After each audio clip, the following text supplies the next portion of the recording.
Well, let's start with what's your name and what are you known for?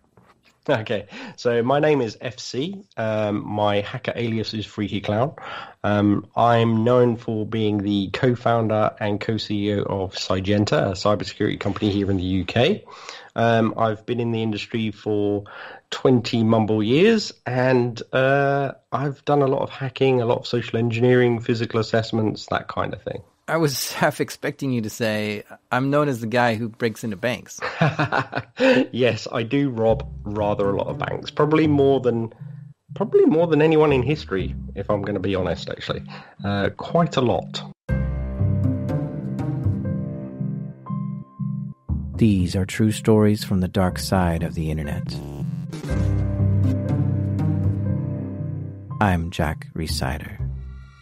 This is Darknet Diaries.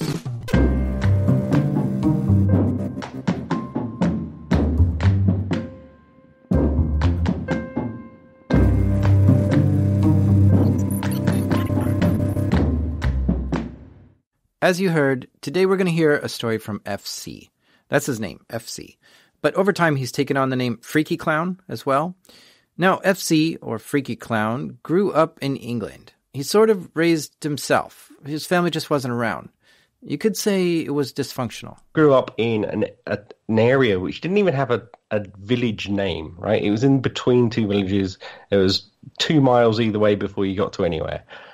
Computers were my only communication with anyone that had any real sense. You know, my parents were around, but not talking to me. The computers became my life. They were the only thing I knew and the only thing I interacted with for many years. So it became a passion. It's a part of me, and I can't ever imagine my life without computers because of that. He borrowed computers from friends at first, and then saved up enough to get his own. He had the opportunity to go to college, so he went. At first studying auto mechanics, and then he got into science. But along the way, he realized he was really good at computers and sort of shifted to an IT job in his early 20s. I was working as a sysadmin at the time, doing some security stuff as well, because they always cross over. When the company that I was working for was going under, the guy who ran it was a terrible person in general, actually, but he was terrible at running a company. And so when he started to sort of go downhill, he kind of went off the rails a bit and he started blaming everyone else for it. This didn't make sense to FC, but the owner was blaming a bunch of different people for things that they did, which was why the company was going out of business. It seemed obvious the owner was trying to find a scapegoat. So he accused me of wiping a PC of data that he had loaned to an employee who had given it back. And so he actually called the police on me and said he has done all this stuff and he's hacked all this stuff and wiped all this stuff. And it was just part of my job to wipe it clean, because why would we want any of their data on it? It was part of the policies and procedures that we had. So I don't know what he was expecting to happen there. I remember the police phoned me up and said, we want to arrest you, which is very weird. And so they said, can you come down to the station? So I went down to the police station, and they said, oh, have you got a lawyer? I said, no. They said, well, go away, get a lawyer and come back and then we can arrest you. So I'm like, okay, this isn't going how it normally looks like in the movies, right? So I go back with a lawyer. We talk about it. They officially arrest me. And it's a little bit scary because they were looking through the computer system and they didn't have the crime that they were sort of saying that I did on the computer system. So what they did was they looked up and they're like, oh, okay, we'll just put it under attempted murder and just put a note saying it's actually about computers. Now at that point I started to get very worried, and so did my lawyer, in fact. But there's nothing else we could do. And just went through the ringer for 6 months, a year almost. And thankfully all the charges were dropped and the case sort of got thrown out, basically. But it really did make me see, it's very easy to cross that line if you don't know what you're doing.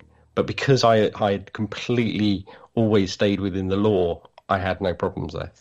After this sysadmin job fell apart, he got a new job doing sysadmin work again, but with a different company. this time with a little bit more focus on security. And here he learned a lot about how to make computers secure or insecure. And the security side of things really interested him.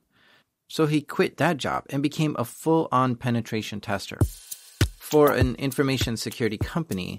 And this is where clients would hire him to come and try to break into their place or steal things or get access to stuff that he shouldn't be able to get access to.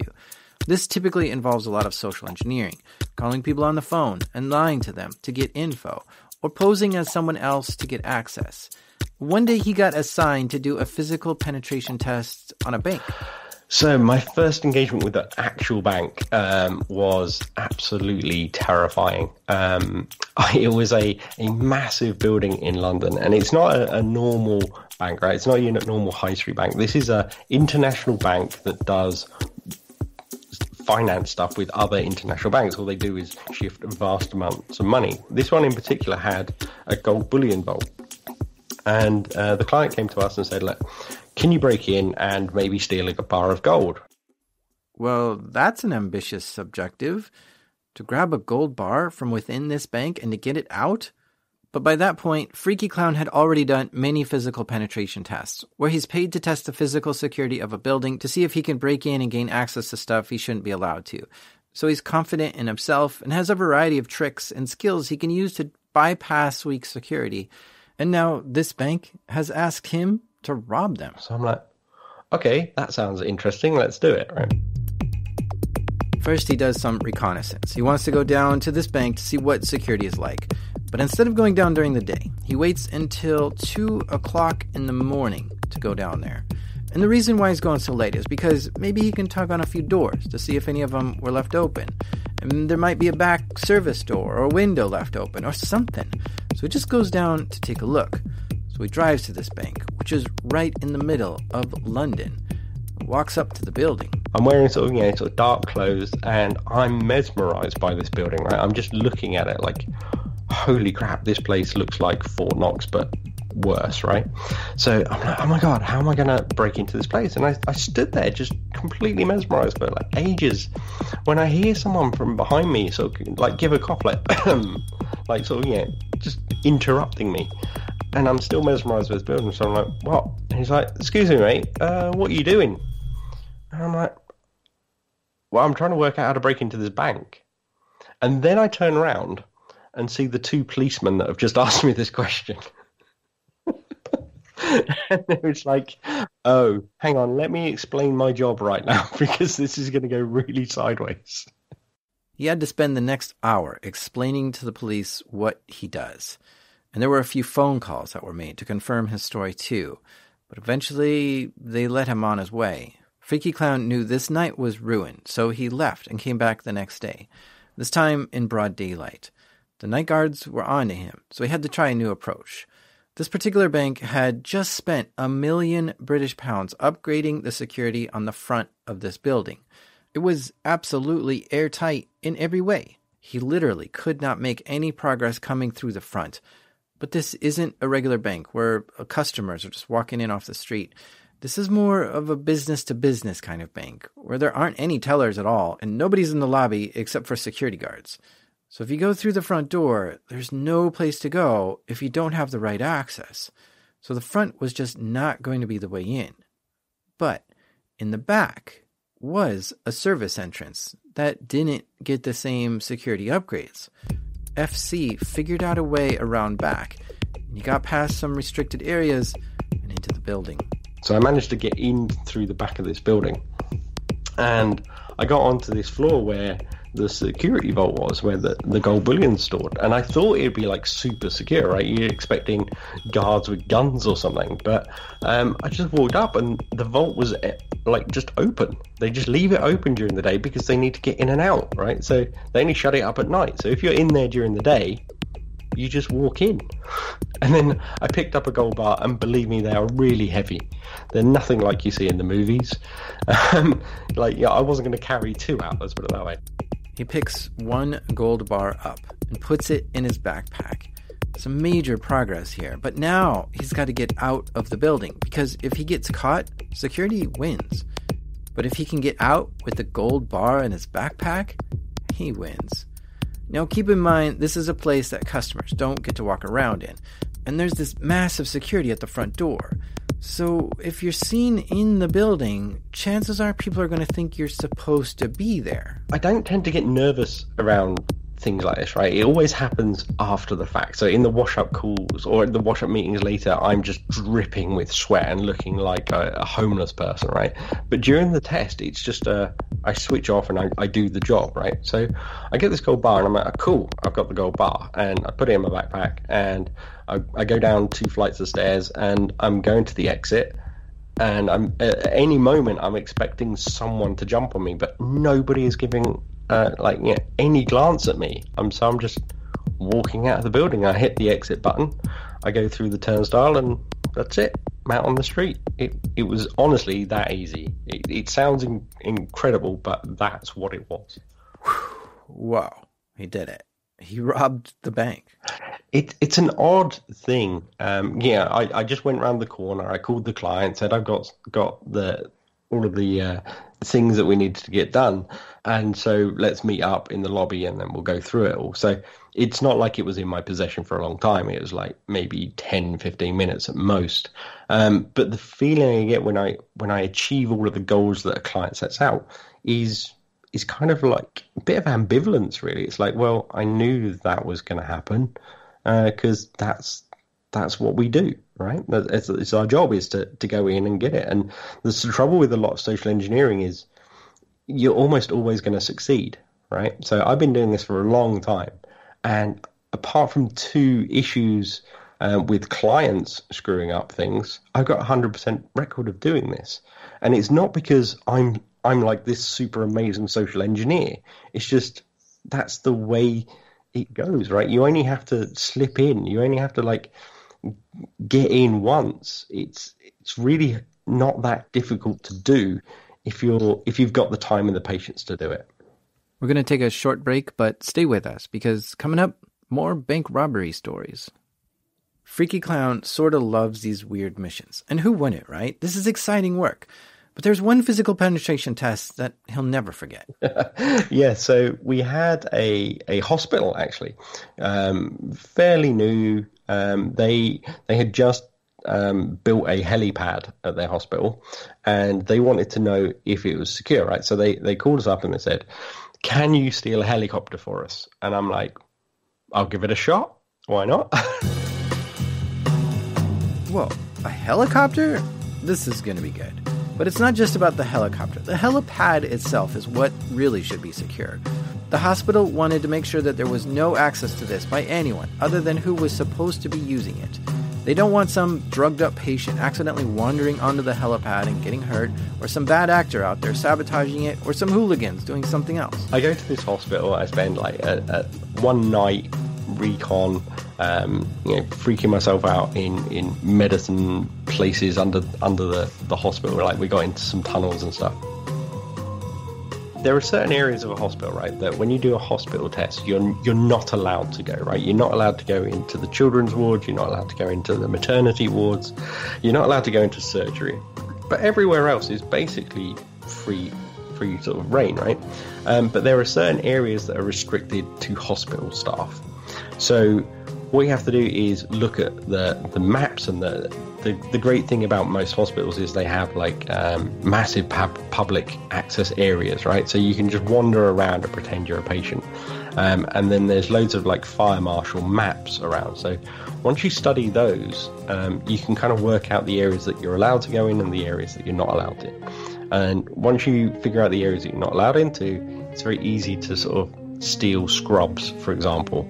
Once you get that sort of almost uniform, then you can tailgate people into the areas that you probably shouldn't. And a lot of doctors and nurses, they do a fantastic job, and they're massively overworked. They are not thinking about security, and they're especially not thinking about some guy trying to break in, right? So tailgate your way into these areas, look around a bit. Eventually you find the areas where they only have very restricted staff, and that's where it becomes a little bit more difficult, because it's not general purpose medical staff that have access to these areas. There's only very specific people, so you have to work out where those areas are and then figure out a way to get in. Cool. This is some good recon. Maps of the building, scrubs. He knows where the helipad is, but it's not publicly accessible. He thinks he now has a good idea of where he needs to go the next day. So, day 1 is over. Went back to my hotel room, weirdly tripped over something in the night and hurt my foot. Specifically, his toe hurt a lot. He tried to sleep the pain away, but in the morning, his toe still hurt a lot. He's hoping it'll just go away, because after all, he's got a helicopter to steal today, and there's no time for a hurt foot to be slowing him down. So he goes back to the hospital, but now he knows exactly where to go to try to get to the helipad. He gets to the door that he thinks will lead him there, but the door is locked, and he doesn't have a key, and he doesn't think it's safe enough to try to pick the lock, so he does a different trick. And one of the ways I got into the area that I needed to was I used a pen, right? So what you do is if you want access to a door and no one's around and you want to tailgate through it, right? And you don't have any of the kit to bypass the RFID reader or whatever, you place a large pen up against the door jamb, right? So the crack between the door and the door jamb itself, right? And then you walk away. So when someone comes through the door, the pen falls into the gap and then it stops the door from shutting again, right? And so that's the trick that I used to get to the area that led me up to the helipad. So I used this gigantic pen, put it up against the gap of the door. Someone came through a couple of minutes later, door didn't shut, I went up to it, opened it, walked through. So it's a really nice, simple trick, right? So I'm going up the stairs towards the helipad, and I suddenly realised other than being told the model of it, I know nothing about helicopters. So I phoned my friend, a colleague at work, and I'm like, hey dude, I need to know how to get into this make and model of helicopter, right? And I swear to God, I have never had a moment that has been more like the Matrix than this moment, right? Where I'm running up to the stairs and I'm like asking how to get into this helicopter, just like Trinity does, right? And so we get up onto the helipad and there's no helicopter. It's literally just not there. So I phoned the client and he's like, oh my God, I didn't think you'd actually get there. We haven't actually taken delivery of the helicopter yet. So it's like, oh great, thanks. Well, that's over then. Whoa, this almost seems like a mission from Grand Theft Auto. But it seems like this was a success, even though he didn't actually steal a helicopter. So my toe, I'd hurt my toe overnight. And it'd been getting more and more painful throughout this test, right? And you do a lot of running when you're doing social engineering tests, running up and down stairs and running through corridors or whatever, running away from security guards. But my toe was absolutely killing me. And so when the client, after I'd spoken to him about the missing helicopter, he was like, okay, let's come up to my office, which is up this massive hill. I was like, do you mind if I don't? Because my foot really hurts. So he was like, okay, I'll meet you at the hospital. So he came down to the hospital and it's like, how's your foot? I'm like, it's absolutely throbbing. So he has a look at it and he's like, I think you've broken your toe. And I'm like, what? So he escorts me to where the A&E entrance is, right? So our emergency room section of the hospital. And I go into the emergency room and I have to wait for a bit and then go and get x-rays. And it turns out I had actually broken my toe, which is annoying. But what was funny was a lot of the staff then knew that I was there for doing this attack, right? Because the word had already got round. And so they were actually really cautious with me because they thought this was actually part of the assessment. And I'm like, I am not going to break my own toe to get into somewhere I shouldn't, right? There's some lines that I just won't cross, and destroying myself to do that is one of them. So he had his foot treated at the very hospital that he broke into. Crazy. He did penetration testing for that company for a number of years, and it wasn't always physical penetration testing. Often he would find computer vulnerabilities in the network too, which made him get better and better at hacking into computers. Over and over, he was given the green light to try to hack into a company, and many times he found something which got him access to data that he shouldn't have access to. So with all this practice, he was getting really good at offensive hacking and breaking into buildings. After a while, he was able to get a job at Raytheon, which is a research and manufacturing company that develops technologies like aircraft engines, avionics, yeah, cybersecurity software too. Based out of the US, but they have a UK contingent over here. FC joined their team. His job was head of offensive cyber research. So basically, Raytheon are a kinetic company. They're the people that build things that fall from things or get shot from things. And they have a offensive cyber capability, as do many other defense firms. He wasn't willing to go into any details about what he did at Raytheon as head of offensive cyber research. But just judging by that name alone, offensive cyber research, it seems like Raytheon is possibly building cyber weapons, like maybe a vulnerability or some software to attack an enemy with. Let's not forget, they also make missiles and other kinetic weapons for the U.S. government and other governments. And let's also keep in mind that places like NSA and U.S. Cyber Command carry out cyber attacks all the time. So, yeah, I guess there is a market for this, and I guess it makes sense that Raytheon might be building cyber weapons too. At the very least, I can imagine Raytheon is pretty well equipped to build software to exploit airplane systems, right? Since aviation is one of their specialties. They're very entwined, obviously, with governments all around the world, like foreign and domestic ones, right? So that's very much part of my life. I think I see where this is going. I'm just now connecting the dots here. FC was doing offensive cyber research at Raytheon. Raytheon's biggest customers are governments, which he said became a big part of his world. So... Did you work for any of the intelligence agencies of the UK, though? I can't comment on that, obviously. Okay, fine. I won't push on this anymore. But what seems obvious to me is that the tech and InfoSec experience he was getting was some top-level stuff. Working with a massive defense prime is phenomenal. You have everything you ever need. The trouble is it is wrapped up in red tape. And whilst I know that the work that I did with them was... it was really beneficial to a lot of people, saved a lot of lives, saved a lot of things happening, took a lot of drugs off the street, just like all of the good things, right? I know that I did all that. I knew that when I was in that role, I was serving a lot of good things. However, it wasn't what was in my heart. I wanted to go out and do more things that would help more people and help the nation as a whole, right? Help the nation of the UK and others just improve their security, because it's all well and good spending loads of time building these things that help in an offensive manner or a defensive manner, but it's all for naught if the whole country isn't good.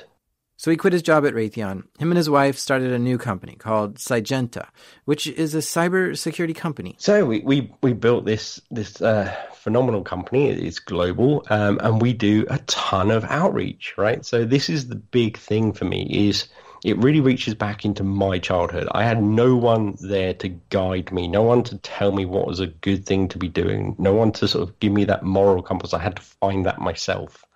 And so we see, we just released stats today, actually. We have seen over 6,000 children face-to-face this year alone. Actually, we recorded this last year, so those are 2019 stats. But he still goes to a lot of schools to meet these kids. That's going to schools, doing events with schools. We're part of the NCSC's Schools Hub program. We're part of Teen Tech. We're part of a whole bunch of other things that get us in front of kids to talk to them and inspire them about cybersecurity and kind of show them that there's this fantastic career that they probably don't even know about, and the teachers probably don't even know about. I like this because teenagers committing computer crimes is a big problem that not many people are willing to try to tackle. Teens can stumble on a powerful and dangerous weapon like an exploit or denial of service tool and launch it upon someone not even knowing it's illegal or malicious. Or they might have a curiosity towards tech or just need guidance to use that curiosity for good. So FC goes to school and gives free talks to teens. Generally, they start with, I rob banks for a living. right? Which always gets everyone's attention because they're like, hang on, isn't that a criminal thing? And then we sort of go into it. It's like, how do I do it? Why I do it? Why it's not illegal when I do it, but it would be illegal if other people did it. And sort of it just tries to capture their imagination a little bit about there are some interesting jobs out there that you may not have heard from your careers advisor. Very cool.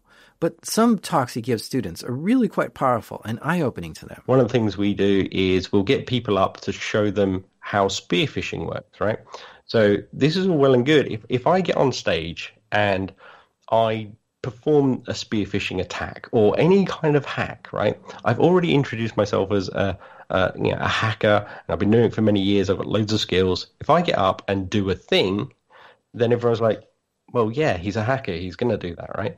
But if we get someone up from the audience and we talk them through how to do the procedures, even if it's something simple like a spearfishing attack, right, using the SE toolkit, then it becomes really more impactful for them and for the audience, because the audience is like, oh my God, like this person who has never done this before is able to put in all of these commands and then take over this network like really easily in like 20 minutes. How easy is it for someone with actual skills? So it becomes a lot more impactful when you see someone who doesn't have those skills originally, and it doesn't take a lot to really show someone how easy it is to do. I mean, I bet some of my audience is wondering, wait, aren't you teaching some of the bad kids to do bad things? Yeah, I always get this question like, oh, shouldn't you be careful what you're telling people, right? You shouldn't be teaching people how to pick locks. You shouldn't be telling people how to break into places. And it's like, okay, criminals are going to crim, right? It doesn't matter what you do. You can teach them stuff and they may go and use it, but there's going to be a whole bunch of kids that will take it and make a good thing out of it. And it's more important to decimate that information and hope that most people are going to be good guys than it is not giving that information on the off chance that there might be someone maybe that does something bad with it. Now, while teaching kids about hacking is something FC does a lot, it's not the primary goal of Sagenta. The company needs to make money, and going around giving these free lectures is just a dream come true for him. But to enable him to do that, Sagenta works with clients to improve their security. Yeah, essentially. But we wanted to do it in a way that encompasses physical, digital, and the human side of cybersecurity. Yes, the human side of security is still an important factor to test and make sure that the people in the office are able to stop potential attacks or criminals. Which leads us back to another penetration test that Freaky Clown did. I was asked to go and do a physical assessment against a very large government site in a European country, right? So not in England. It was in a country that I don't speak their language, right? And I didn't have time to reconnaissance it myself. I had to rely on someone else that was there. So I phoned up my colleague and I said, look, I know you don't know physical stuff, but can you go and check out this building for me, right? You're in the country. It's not far away from you. Just go and check it out and then look at all of the security issues and just relay them back to me, right? So he phones me back a couple of hours and he's like, hey, man, I've checked out this building and it looks cool, right? Like there's loads of entrances, there's no cameras, there's very few security people around. It's going to be a breeze. And I'm like, okay, that's a bit different to what I was expecting, but cool. Freaky Clown hops on a train a week later to head to this country to do the work. While on the train, he looks over his objectives, and it's simply to gain access to the building. He thinks he could probably at least get into the front door, and from there he might be able to convince reception that he wants to use the restroom or something. So, okay, but at the same time, why not try to go to every floor on the building and all the buildings in the campus and just try to access as much as possible just to show his client how successful he was. So he arrives at the building. And I turn up at this site, and I swear to God, it is the most secure building I have ever seen in my life. Right? I don't know what building this guy had looked at, but it wasn't this one. I turned out, afterwards, I found out they have 300 CCTV cameras, internal and external. Right? And they're watched 24/7. They've got one really well-guarded entrance, and within the building are policemen moving in groups of two, and they have guns. Right? These are security guards? No. These are actual, genuine police in this building, right? This is a government site. They have proper people in there. It's not just like flyboy third-party security group. It's like genuine people. Okay, this does sound hard. FC doesn't speak the language, so his social engineering tricks just don't work here because of the language barrier. He can't even read what any of the signs say on the building. So he takes a closer look at the front door to assess the situation. Can't walk through the front door. They've got a revolving door with RFID. So you need an RFID card just to walk into the front door. And yeah, while it's possible to clone one of these badges and get through the front door, the security measures didn't stop there. Once you get into the door, it's all made of glass, so you can see this. There's reception to your right, there's 2 reception staff, there's 4 security guards, then there's further security gates, like, you know, the tiny little sliding glass ones. So I'm not going to be able to jump over them. I'm not going to be able to distract one of the or both of the security staff. There's only me on site, so I can't use any distraction mechanisms. So that's going to be really difficult. So front door is out. It's just too heavily guarded. He walks around the back of the building to see what else is there. Back door, side door, all of the side doors are shut. They're all one-way exits. You know, that everyone has to go through this thing. They've got a loading bay, but that's pretty well covered with cameras. So it was like, can I get into the building? So at this point, I'm thinking, no, I literally can't. There's no way I'm getting into this building whatsoever. So I actually phoned up my account manager and I said to him, look, I can't do this. Like, I'm not getting into this place, and I'm not even going to try because, to be honest, I can't speak their language, and the only thing that is stopping them from shooting me is a letter that will be in my back pocket. And I don't know if you can picture the scene that was in my head at that time, which was I break in, I get seen by 2 policemen who pull guns, who are yelling at me in a foreign language, and then I go to pull something out of my pocket as proof that I should be there. I don't think that's going to go well at all. So I'm like, I'm not doing it, right? I'm just not doing the thing. And he's like, I knew you'd say this, but you always pull it off, so just think about it overnight and go back. So I'm like, all right, whatever. So I recon the building for a couple more days, putting it off as much as I can. And I'm like, shit, how am I going to get into this building? This is truly well guarded. FC kept going back to the building to look around at different times of day, trying to figure out if there's any weaknesses at all in this building so that he can get in. And he notices something at the loading bay, where the trucks pull up for deliveries. He looks around there for any opportunity to get in, but he's not sure. But it has a unique physical layout, right? So it's these 2 ramps that come down to the door. So it's an underground loading bay. And as I'm looking through options into how to get in, I'm up really early one morning and I'm looking at the building, and I just happened to be around the back of the building when I noticed that the sun at a particular time of day is shining down one of these ramps and is basically just highlighting one of the cameras. And it's then that I realized that if that sun is shining on that camera at that time, it's probably whited out and it can't be actually doing anything. You can't be able to see anything unless they're really lucky and got some really good like optics on it. It's probably going to be the only way in. So I had to wait until that time the next day and then quickly run down that ramp and get in through the loading bay whilst it was open, and then hope that nobody saw it. Sure enough, that camera wasn't able to see at that exact time of day because the sun was blinding it. If you were staring at the footage from that camera, you wouldn't have seen him walk up. You wouldn't have seen him open the door or go in. But all you would have seen is one frame where his foot went into the door. This worked. FC was in the building, and nobody saw him or stopped him. And so I get into the building, I'm into the loading bay, and it's pretty much empty. And there's some glass doors right at the back going into the offices. And, you know, I'm like, okay, I'm pretty relieved. I'm still expecting someone to turn up any second because they're probably pretty much on the ball. And I see some people walking past this glass door, and the door's locked, right? So it can't be opened from the loading bay side because I don't have a key or anything like that, right? And so I'm banging on the glass, trying to get someone's attention. And eventually someone sort of sees me and just like looks at me quizzically through the door, and I'm like, I forgot my pass, I can't get back in.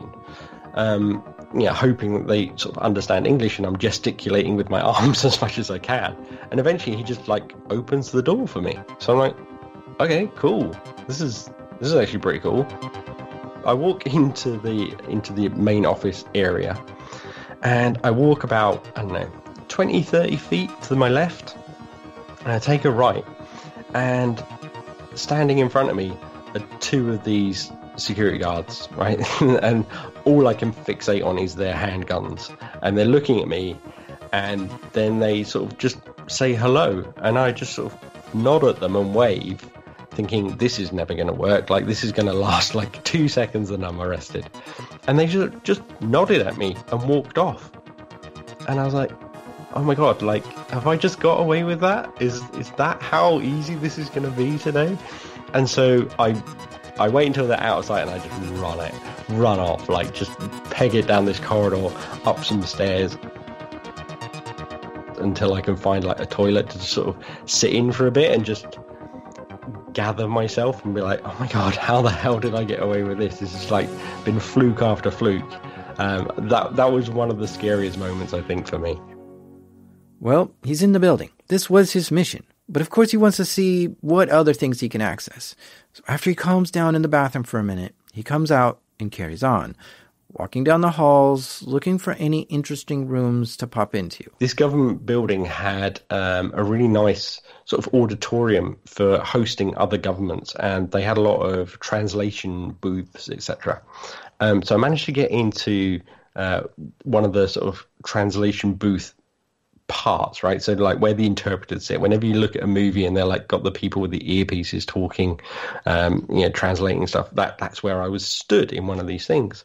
And I started playing with the kit around me, and I noticed that there's actually some really good network kit hidden in the cupboard. So I got the cupboard open, and I put in a Raspberry Pi into the network. So I just plugged it in, configured it, and then just left it there so that we could like remotely access that network from outside the building.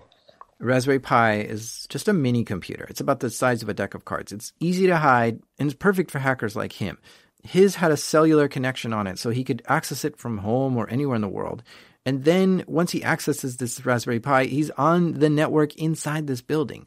So he's got inside access to stuff, and from there he can hack into the place further if he needs to. He keeps exploring this building, and something he saw when he was walking around outside is that this building complex actually consists of 3 buildings, and there's a little bridge that connects each building from one to another, and he finds the bridge that goes across to the other buildings, but there's a problem. Man traps. A man trap is like a little glass room, just big enough for one person to enter.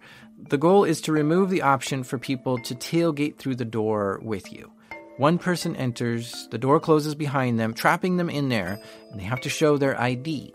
And that might be a badge, or a fingerprint, or an eye scan, which proves their identity, and the opposite door opens, allowing them through.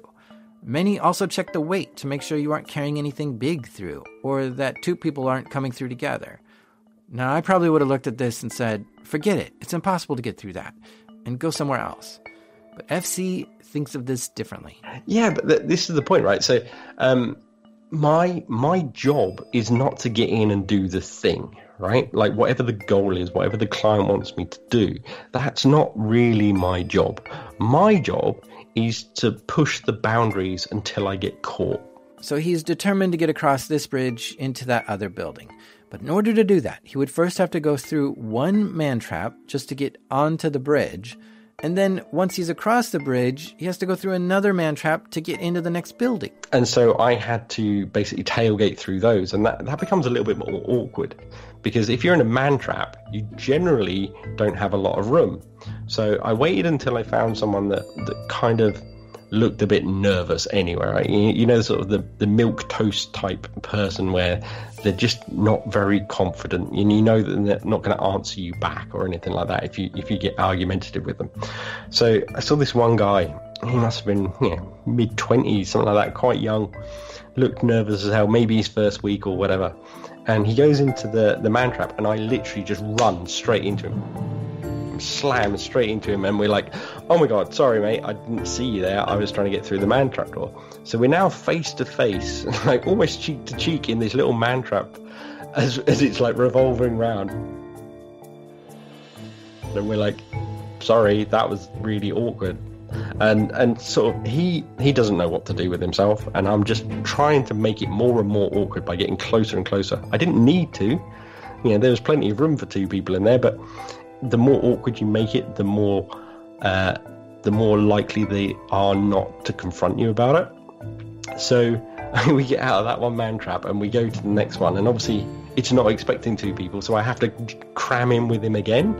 And now it's slightly less awkward for him. This is now the second time he's been in very close proximity to me, but he still doesn't know how to react to this. So I'm just trying to wait for this door to revolve round, and we get out to the other side. And I know this building is the one that has the main entrance, right, to the main exit point as well. So I say sorry to him again, and I sort of go off an opposite direction. Probably the weirdest thing that's probably ever happened to him in his entire career. So I run down some stairs, I get into like the main reception area. He's now at the front entrance. He wants to try to leave the building in order to accomplish this mission. But to get out, there's a little gate. There's a reception desk and a security desk. But remember, you need a badge just to open the front door, and then another badge to get through this gate to get into the building. And all I'm doing is thinking, oh my god, like what if they need the tag to get out? I'm going to approach a security desk and there's security guards there. And if it needs a tag to get out, I'm kind of screwed. Right, so I'm trying to put on a brave face as I go up to this exit, and thankfully it's just an infrared beam that sort of detects if someone's there, and it just opens the gate, and I walk through, and just, okay, I really hope that I'm going to make it between, like, you know, sort of these security gates and the door, which is only like 30 feet, but if someone is going to stop me at any point, it's going to be now. And I sort of just push the door open, walk out onto the street, and then run away. Like I say, there's always running to do in social engineering. Nice. He did it. He accomplished the objective, which was just to get into the building. Not only that, he got into 2 buildings and planted a Raspberry Pi for further exploitation later. Now, FC likes to try to dress like the people who are supposed to be in that building. And this way he can blend in better and looks like he belongs. So I always dress how my target audience is, right? So I broke in the first time at the beginning of the week into this building looking exactly the same as everyone else, and no one really paid me any mind, right? So I broke out, went back the next day slightly dressed down. Again, no one spotted me. So by like the 3rd or 4th time, I was dressing a complete slob, right? So I had like really ripped jeans. I was still wearing my baseball cap. I had like a fake tattoo sleeve on, t-shirt, like with the logo on it. All the stuff that they shouldn't be allowed to wear in this building. And nobody was still paying me attention. So part of my job is to like take photographs of like evidence of where I've got to, right? So I'm thinking, okay, I need to step this up a little bit. So I go back down to reception, and I'm like, hey, I forgot my jacket. It's upstairs. I need to get something out of my car. Can you let me back in when I come back? And the receptionist is like, yeah, sure, no problem. And so I go out to my car, and I get a massive SLR camera, right, with a huge lens on it. And I come back in, and the receptionist, funnily, lets me back into the building because she assumes that I work there, right? So I walk back up onto I think it's the finance and HR floor, right? So quite a restricted floor. And I'm like, right, how much can I push this? So I stand on a chair, right, which is not normal office behaviour, well, at least in the offices I worked. I stand on a chair and I start taking photos with this massive camera of, like, you know, unlit desktops and all sorts of security issues, right? When all of a sudden this woman appears from out of nowhere. She's like, excuse me, sir. And I'm like, oh, great. Someone's finally spotted me and is going to ask what the hell I'm doing there, right? And she's like, excuse me, sir. Are we going to be in a magazine? And I'm like, kind of. Let me just carry on taking some photos. It's bizarre what you can get away with. By the time the assessment was over, Freaky Clown had gained access to all 3 buildings and had poked around on every floor of each of them. While the front door and exterior looked impenetrable, he still found numerous ways in, which allowed him to build a report for his client, who was happy to see all the ways they can improve security. Obviously, they had taken this very seriously, so they wanted to make it better. Over time, FC has done many more penetration tests and physical assessments, and one thing he keeps getting jobs doing is breaking into banks. So at one point I was breaking into 8 high street banks a week, right? This is how many I was doing at one point. So we working down the country to all these banks, and one of the area managers didn't understand the test or the point of the test, and he thought we were there to sort of really show him up. So what he did was he called all of his branches and told them that we were coming in, which is a big no-no, right? So I rock up to this high street bank, and I'm sort of ushered to one side, which is a bit odd for the story that I've given them, right? Which I'm not going to give you because that would get you access into basically any bank, right? So I get ushered to the side, and I'm like, okay, this is a bit odd. Like 10 minutes go past, 20 minutes go past, and I'm like, oh man, this is not going right. And all of a sudden, blue flashing lights appear everywhere. Armed response come into the bank, and it's like, oh mate, what have you done? So I had to explain to them what my role was and what my job was, and I was there really trying to rob the bank, but not really as a criminal, which is always an interesting conversation to have with police. Now, when a social engineer gets caught, typically they try to figure out a way out of the situation, to lie or make up a story just to get out of it. But since the actual police were involved, he knew he had to come clean with why he was there. So there's a couple of fails in this. Was one, the client telling the branch that I was coming, but 2, the branch massively panicked. There's a whole set of policies and procedures that they should go through if they think they're under attack like this. What they did was they circumvented most of them and went straight to calling the police. Now, the interesting thing there is they were charged with wasting police time, and you can only have about 3 to 5 of those per year before you get blacklisted. So if they had any more of those, then they're not going to get armed response that quickly, right? Because it's just going to be the police will be like, well, they're wasting our time. It's a ridiculous rule, but it does happen. So they really messed up with that one really badly. But the interesting thing there is I obviously have a letter explaining who I am and what I'm there to do, and I have authorization, etc. But this was one of the very few times that I've ever had to produce it. But the thing is, I'm always carrying 2. And the second one is actually a fake. And so that fake one has basically the same information, but with numbers that relate to colleagues, right? So when the branch manager phoned it up, they were actually phoning a friend of mine. And he said, no, he should definitely be there, because we're testing that procedure as well. Like, are they doing everything that's written on the letter, which says, phone them using your internal phone system. Don't use the numbers that are here. And if they're not following that, then that's another fail for them. But yeah, when the police are involved, you just don't want to play games with them. So he had to come clean on everything. And they called all the people who he said gave him permission to do this. And they found that everything was legit, so they let him go. But Freaky Clown doesn't always go on site to rob banks. Sometimes he can just rob them through the internet. Getting into banks over the internet is probably even easier than physical assessments, right? Because you can hit anywhere on their environment to get in, right? There's always loads of little flaws that you can take advantage of. Whereas like, what are some of those flaws? So a lot of cross-site scripting, a lot of SQL injection, bad configurations of network defenses, using some interesting techniques where you kind of blend a bit of the physical and the digital side. So sometimes what we've done in the past is created a physical device, break into the bank itself, implant that physical device, and then use that to gain access in. And this really comes back to the whole core of Sygenta, right? It's like, if you don't have physical sorted, then it doesn't really matter how good your defenses are digitally, because we'll just use the the physical bit to get past all of that. There's a ton of techniques that a lot of pen testers use for getting into sites, but because it's a bank, it doesn't make it any better, to be honest. There's generally a little bit more lax in some areas because they're so huge, they can't always update everything that they need to do. While he's hacking banks' networks over the internet, he's sometimes able to fill his bank account with money. Yes.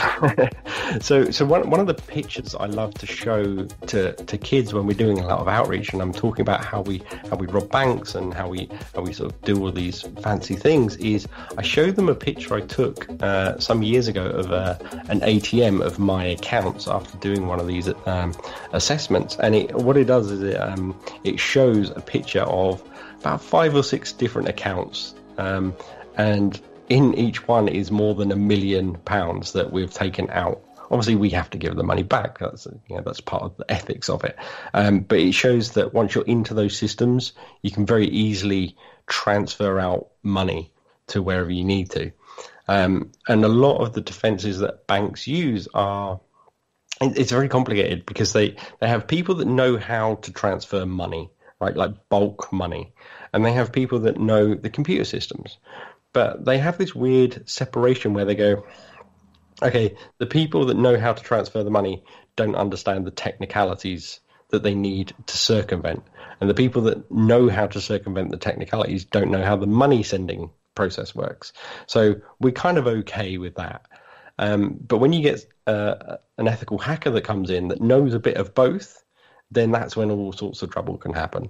And then you can literally just siphon out millions of pounds out of the bank systems into other accounts.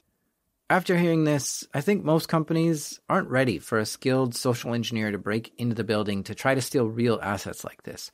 Office workers get a yearly security training where they teach you how to spot phishing emails, but I don't think it teaches you how to handle a phishing call or a person asking you to open a door for them because they forgot their keys in their jacket upstairs. We want to be nice and helpful to others, and often we are. It's often said that the human is the weakest link in security, and scammers and criminals can manipulate people to carry out attacks a lot easier than manipulating a computer. But what's also true is the human is often the strongest link too. With the right set of eyes and a well-trained staff, it can drastically reduce the vulnerabilities in the office. There are troves of stories about how one person ruined an entire plan for some hackers.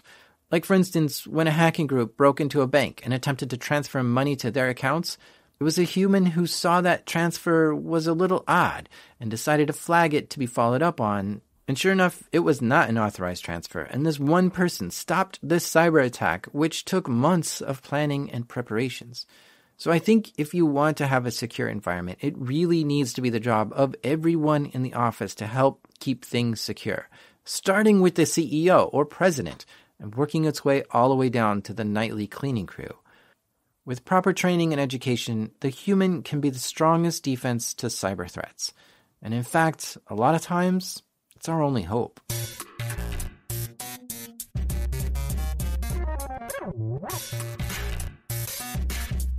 Thanks so much to FC, Freaky Clown, for coming on the show and telling us your stories.